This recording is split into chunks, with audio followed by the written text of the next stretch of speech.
రాష్ట్ర కేబినెట్లో యాదవ కుర్మ కార్పొరేషన్ ఏర్పాటుకు ఆమోదించినందుకు హర్షం వ్యక్తం చేశారు ఆ సామాజిక వర్గ నేతలు. పీసీసీ నాయకులు డాక్టర్ చరణ్ కౌశిక్ యాదవ్, గౌరీ సతీష్, వేణుగోపాల్ యాదవ్, శ్రీకాంత్ యాదవ్, నరసింహ యాదవ్, రాకేష్ యాదవ్, జగన్ యాదవ్ మిఠాయిలు పంచుకుని సంబరాలు చేసుకున్నారు. ఎలక్షన్ మేనిఫెస్టోలో పెట్టి మాట నిలుపుకున్న కాంగ్రెస్ ప్రభుత్వానికి ధన్యవాదాలు తెలిపారు. సీఎం రేవంత్, పొన్నం ప్రభాకర్లతో పాటు మంత్రులకు కృతజ్ఞతలు తెలిపారు.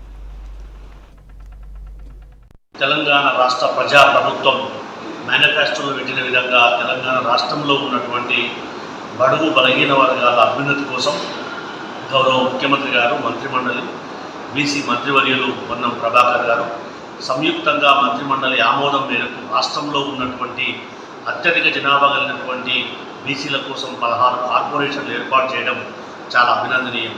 రాబోయే పార్లమెంట్ ఎన్నికల్లో ఖచ్చితంగా పీసీసీ అధ్యక్షులు గౌరవ ముఖ్యమంత్రి గారి ఆధ్వర్యంలో తెలంగాణ రాష్ట్రంలో ఉన్నటువంటి 17 పార్లమెంట్ నియోజకవర్గాల్లో కాంగ్రెస్ పార్టీ గెలుపు కోసం ఖచ్చితంగా బీసీలందరూ కూడా ఒక్కతాటిపైకి వచ్చి కార్పొరేషన్ల బలోపేతంతో పాటు కాంగ్రెస్ పార్టీని బలోపేతం చేసి సోనియా గాంధీ గారికి కాంగ్రెస్ పార్టీకి 17 పార్లమెంట్ నియోజకవర్గాలను బహుమతిగా ఇస్తామని చెప్పి విజ్ఞప్తి చేస్తా ఉన్నాం. ప్రధానంగా తెలంగాణ రాష్ట్రంలో యాదవ కుర్మ కార్పొరేషన్ ఏర్పాటు చేసినందుకు ముఖ్యమంత్రి గారు ప్రత్యేక ధన్యవాదాలు తెలియజేసుకుంటూ, తెలంగాణ రాష్ట్రంలో యాదవ కుర్మలు 18% ఉన్నారు.